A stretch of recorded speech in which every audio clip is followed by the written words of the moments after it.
E aí, pessoal, tudo bom? Então, muitos de vocês já devem ter se perguntado em algum momento da vida, né? Por que diabos nós aprendemos tanta coisa na escola, física, química, biologia, matemática, e nós nunca utilizamos isso na vida, né? Quantas coisas nós aprendemos na faculdade e na hora que vai trabalhar, nunca mais ouvimos falar sobre aquilo, né? Qual é a função de ter aprendido tanta coisa que parece inútil, né? E muitos de vocês já devem ter se visto assim meio com vontade de começar o hábito de leitura ou até mesmo de reintroduzir o hábito de leitura, né, retomar esse hábito ao longo da vida.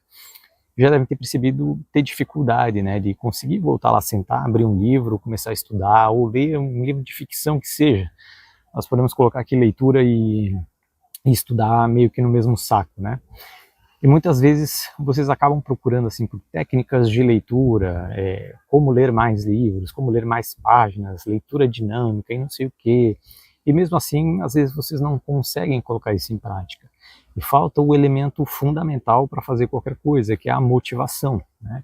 A motivação é aquilo que nos motiva a agir, é a razão pela qual nós fazemos o que fazemos. Então, quando a pessoa não tem a motivação para estar ali estudando, não interessa que técnica ela procure. Não adianta eu ler lá sobre técnicas de exercício, mas eu não tenho motivação para estar me exercitando. Aquela técnica ela não terá serventia alguma, porque eu não consegui nem iniciar aquilo, né? Então, muito do que falta para as pessoas na hora de estudar é ter uma clareza sobre as reais motivações para estar fazendo aquilo. E a motivação número um que eu vejo, tanto para mim quanto para as pessoas que eu vejo que gostam de estudar, é o fato de que quanto mais eu aprendo, mais eu consigo apreciar o mundo em que eu vivo. Pensem por um momento que o nosso grau de apreciação pelas coisas está diretamente relacionado com o quanto de conhecimento nós temos sobre aquilo. Pensem um pouquinho sobre essa frase. Se eu pegar uma música clássica, por exemplo, e colocar aqui para tocar, ela tem lá uma composição e tudo mais. Mesmo para uma pessoa que é leiga em música, essa pessoa ela consegue ouvir essa música e pensar assim, bom, ok, tem um grau de complexidade, tem bastante coisa acontecendo, não parece algo fácil de ser feito, né? Mas fica meio que por aí. Mas se eu mostrar essa música para um músico, uma pessoa que tem conhecimento sobre música, o grau de apreciação dele sobre essa peça é muito maior. Ele consegue ouvir a quantidade de instrumentos envolvidos ali, a quantidade de notas, acordes, as progressões, tudo o que está acontecendo ali, tudo o que aquelas notas e aqueles acordes estão querendo transmitir. Então, o grau de apreciação dele é muito maior pelo fato de que ele conhece mais sobre aquilo. Tem, por exemplo, uma obra de arte, uma pintura qualquer. Eu não tenho grandes conhecimentos de arte, né? Eu consigo olhar para aquela obra e ver assim, poxa, é bem feita, né? Está bem desenhado, dá para ver ali que tem várias cores sendo utilizadas e tal. Mas se eu pegar uma pessoa que entende de arte, essa pessoa consegue ver a mistura dos pigmentos, ela consegue ver com mais clareza as expressões dos personagens, a técnica que foi utilizada para fazer aquela obra. Então, o fato dessa pessoa ter mais conhecimento sobre arte faz com que ela consiga ter um grau de apreciação muito maior sobre aquilo, ou qualquer coisa que envolva a arte, né? Se eu pegar um arquiteto, por exemplo, ele consegue olhar para um prédio, uma construção, e ter um grau de apreciação muito maior do que nós que não temos conhecimento de arquitetura. Ele consegue olhar as linhas e entender os ângulos que estão ali, se existe uma função para ter aqueles ângulos, alguma razão para que ele está sendo colocado daquela forma. Pensem em qualquer coisa que vocês têm mais conhecimento. Pode ser até mesmo uma série de TV que seja, né? O fato de vocês terem mais conhecimento sobre isso faz com que vocês tenham um grau de apreciação muito maior por aquilo. E essa é a principal razão pela qual boa parte das pessoas que estudam gostam de estudar. Porque quanto mais eu estudo sobre o mundo em que eu vivo, mais eu consigo apreciar esse mundo, né? Eu sou treinador, fisiologista do exercício, tenho uma formação em farmácia bioquímica e atualmente curso psicologia. Então gosto bastante da área da saúde, né? E como treinador, quando eu vejo uma pessoa se exercitando, correndo, o que quer que seja, eu estou olhando para aquela pessoa e vendo como os ossos e articulações estão trabalhando, né? Eu estou vendo como as articulações estão trabalhando em sincronia para produzir um determinado movimento. Eu consigo ver quais musculaturas estão agindo de forma mais ativa e musculaturas de forma mais passiva, digamos assim, né? O trabalho agonista-antagonista.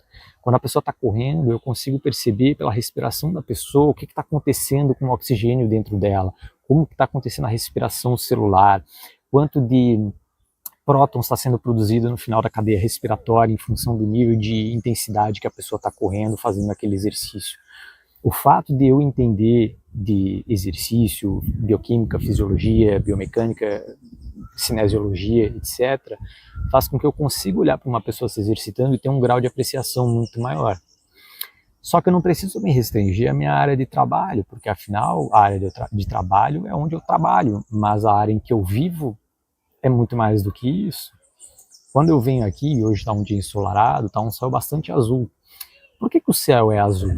Quando eu começo a entender que os raios de luz que vêm lá do Sol, eles entram na atmosfera, eles batem nas moléculas que tem na atmosfera e se dispersam, e alguns comprimentos de onda se dispersam mais do que outros, isso dá essa impressão de ser azul. E também porque esse raio de luz, quando ele chega no meu olho, esse determinado comprimento de onda que chega no meu olho, ele excita as células que ficam no fundo do meu olho. Né? E essas células ali, quando elas são excitadas, elas transmitem um sinal elétrico para o meu cérebro que faz com que eu enxergue azul. E aí eu tenho essa sensação de que, nossa, as coisas ali são azuis. O mesmo acontece para esse verde que vocês veem aqui atrás de mim. A planta produz um pigmento, no caso ali a clorofila, em que ela absorve vários comprimentos de onda, exceto o verde. Como ela não absorve o verde, ela reflete o verde.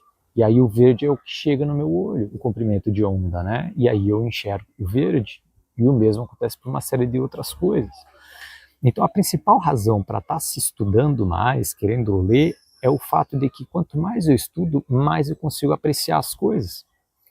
Lembre-se, se o meu grau de apreciação pelas coisas está diretamente relacionado com o quanto eu entendo sobre aquilo, quanto mais eu entender sobre como as coisas funcionam, mais eu consigo apreciar elas. E isso vale para tudo. Desde as cores, a como os ventos ocorrem, como o corpo humano funciona e até as relações humanas. Quando eu começo a entender um pouco mais sobre comportamento e por que as pessoas agem como agem, isso aumenta o meu grau de apreciação pelo comportamento humano. De entender, nossa, por que as pessoas fazem isso? Né? Mesmo que seja um comportamento desagradável para quem está recebendo, eu consigo entender por que a pessoa age daquela forma. Existem motivações ali atrás, existem razões, existe uma história de vida, de aprendizado. Então, estudar o comportamento fez com que eu conseguisse apreciar mais o comportamento humano de uma forma geral. Não quer dizer que as coisas não me afetam, claro que afetam, mas eu consigo enxergar por uma ótica um pouco diferente. Isso funciona para qualquer coisa. O Richard Feynman, que foi um físico ganhador do Nobel de 1965 pela eletrodinâmica quântica, junto do Tomonaga e o Schwinger, ele tem uma frase no livro dele em que ele diz: se você não está se divertindo, você não está aprendendo. E esse é o ponto-chave das coisas. Quantas vezes vocês estavam aprendendo alguma coisa e vocês tiveram aquele momento de é por isso que isso acontece? Esse é o divertimento que o Feynman diz. Porque descobrir as coisas envolve um prazer, que é quando eu consigo entender esse conhecimento, onde ele ocorre no mundo e como eu consigo enxergar tudo isso. Né? Então, é quando eu entendo sobre a prescrição do exercício, quando eu aprendi sobre a prescrição do exercício, por que se trabalha numa determinada intensidade? Por que eu prescrevo com um determinado grau de percepção de esforço? Por que eu vejo a quantidade de batimentos do indivíduo durante o exercício, a pressão sanguínea, etc. Aquilo me gerou um clique de, é por isso que tem que ter uma determinada limitação no exercício. Né? Quando eu pego um maratonista, por exemplo, ele tem que correr numa intensidade em que ele não quebre, porque se ele correr rápido demais, ele não consegue completar os 42 quilômetros. Né? Mas tem que ser a velocidade máxima que ele consegue sem quebrar, para correr 42 quilômetros. Então, quando eu entendi sobre a intensidade, em termos de volume de oxigenação, isso me deu o clique. É por isso que ele não pode correr demais. Ele não pode correr que nem o velocista. Né? Então, isso é o clique. Pensem vocês quantas coisas vocês já aprenderam em algum momento que deu esse momento de realização para vocês. Né? Do tipo, caramba, é por isso que as coisas funcionam desse jeito. Essa é a principal razão para estudar. Acontece que esse momento de realização, ele dificilmente vem logo na hora, né? Muitas vezes ele envolve ter vários conhecimentos que conseguem se conectar. Então não adiantava eu ter estudado sobre o metabolismo celular de volume de oxigenação e não ter estudado o resto. Então foi quando eu fui estudando várias coisas, uma hora todas elas se conectaram e deram esse estalo de que eu aprendi alguma coisa, que é o prazer do descobrimento. Então, quando nós começamos a estudar, dificilmente, principalmente se for algo novo, né, dificilmente o início ele gerará essa sensação, porque nós ainda não conseguimos conectar esse pequeno fragmento de conhecimento com todos os outros conhecimentos que às vezes são necessários para ter esse momento de realização. A questão é, se eu parar, eu nunca chegarei nesse momento. Então eu preciso continuar estudando, mesmo sem entender, bom, não entendo muito bem a razão disso aqui, mas eu continuo estudando. Em algum momento eu tenho um repertório suficiente, né? Eu tenho ali uma quantidade de conhecimento suficiente que eles se conectam para formar alguma coisa que faça mais sentido. Então, a principal motivação para nós estarmos estudando cada vez mais é simplesmente o fato de que quanto mais eu estudo, mais eu consigo apreciar o mundo em que eu vivo. E apreciar o mundo como ele realmente é, não como eu gostaria que ele fosse, né? Não de estudar conhecimentos que não explicam nada, né? Do tipo energias e não sei o quê. A energia não me explica por que as coisas acontecem daquela forma, né? O próprio conceito de energia, ele é bastante vago, né? Ele é como se fosse uma moeda de troca, na verdade. Mas quando eu falo numa energia mística, eu não tenho como mensurar isso, né? Eu não vejo uma energia mística aqui, mas eu consigo captar os raios de luz que estão passando por aqui, o oxigênio, as moléculas, as partículas, né, que estão aqui no ar, nós conseguimos mensurar isso. Então, quanto mais nós nos aprofundamos, mais aumenta o nosso grau de apreciação por aquilo, e é realmente entender por que as coisas são daquele jeito, do jeito que são, né? Não como eu gostaria que fosse, não uma narrativa fantasiosa da realidade em que nós vivemos e que não se encaixa com ela. Então, espero que tenha clareado um pouco para vocês aí sobre essa motivação para estar estudando, né? Lembre-se disso. O nosso grau de apreciação pelas coisas está diretamente relacionado com o quanto nós entendemos sobre aquilo. Então, quanto mais vocês estudarem, mais vocês aprenderão a apreciar o mundo em torno de vocês. Beleza? Valeu!